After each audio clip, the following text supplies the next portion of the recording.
दूं। ये जो 7 कांड हैं, ये 7 कांड तो हैं ही, लेकिन इसके साथ में ये भगवान के 7 अंग भी हैं। भगवान श्री सीताराम जी महाराज के 7 अंग भी हैं।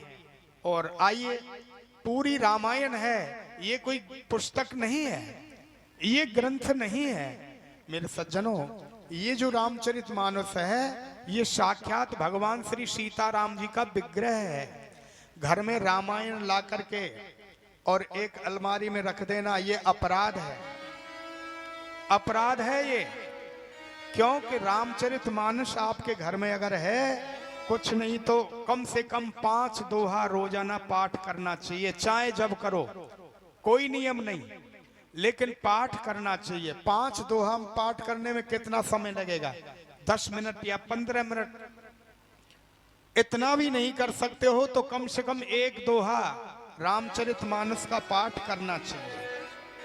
ये रामायण भगवान का विग्रह कैसे, आइए दर्शन करें कवितावली से। बाल कांड प्रभु पाह, जो चरण है ठाकुर जी के वो है बाल कांड। बाल कांड प्रभु पाह, अयोध्या कटि मन मोह। जो प्रथम कांड है रामचरितमानस का बाल कांड, वो भगवान के चरण है। बाल कांड प्रभु पाह, अयोध्या कटि मन मोह।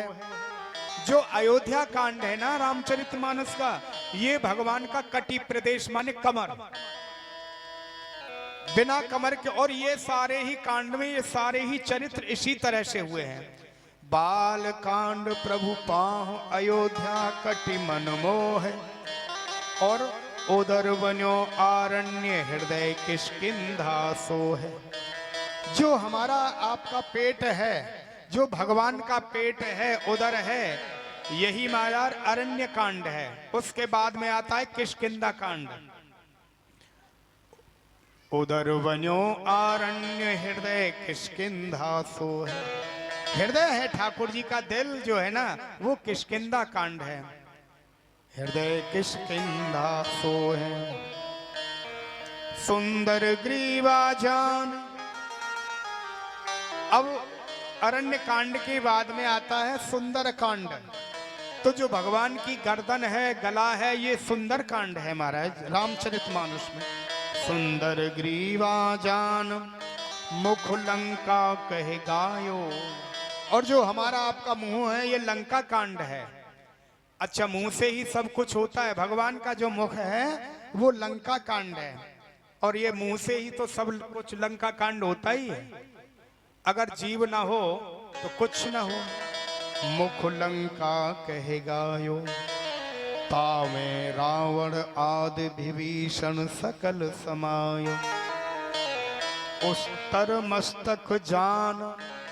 जो अंतिम कांड है 7वां कांड, वो है उत्तर कांड।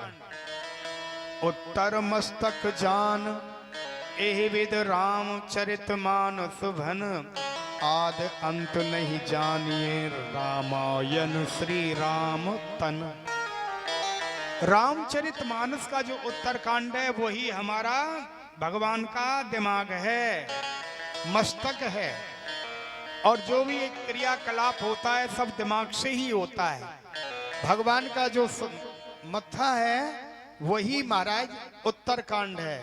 और पूरी रामायण का निचोड़ भी उत्तर कांड है। हर बात का जवाब भी उत्तर ही होता है। इसलिए रामायण श्री राम तन। ये रामचरितमानस कोई पुस्तक नहीं महाराज, साधारण पुस्तक नहीं, कोई पोथी नहीं है। ये साक्षात भगवान श्री राम का विग्रह है। और रामचरितमानस घर में हो, 1 दोहा पाठ करो। अगर ऐसा भी नहीं कर सकते हो, पाठ भी नहीं कर सकते हो, तो भजन रोजाना रामचरितमानस को धूप दीप दिखाइए, आरती तो कर सकते हो। समस्या यह है कि पढ़े लिखे नहीं हैं हम लोग। और जो बच्चे हमारे पढ़े लिखे हैं वो पढ़ते नहीं है या नौकरी सर्विस करते हैं। तो घर में बिना पढ़े लिखे लोग हैं, उनके लिए भी अधिकार है कि वो आरती जरूर करें रामचरितमानस की। और आरती करने से महाराज ये रामायण अपना ही नहीं, अमित समस्त विश्व का पालन पोषण करने वाली है और सबके लिए गहन अध्ययन करने के लिए है। जब रामचरितमानस बना करके तुलसीदास जी ने प्रकट किया, तैयार किया, सभी संत महात्माओं के बीच में रखा गया, लेकिन कुछ ब्राह्मणों ने महाराज काशी में इसका विरोध किया था। सभी लोग, जब कोई अच्छी पुस्तक बनती है तो सबके दस्तखत होते हैं। सभी लोगों ने विरोध किया रामचरितमानस का। तुलसीदास जी आपने इसको एक तरफा रखा है। गोस्वामी जी बोले कि इसमें एक तरफा कुछ है ही नहीं, मैंने राम जी की ही प्रशंसा की है, अन्य किसी की प्रशंसा नहीं की। बोले वो मेरे इष्ट हैं, इसमें एक तरफा नहीं, हर बात दो तरफा है।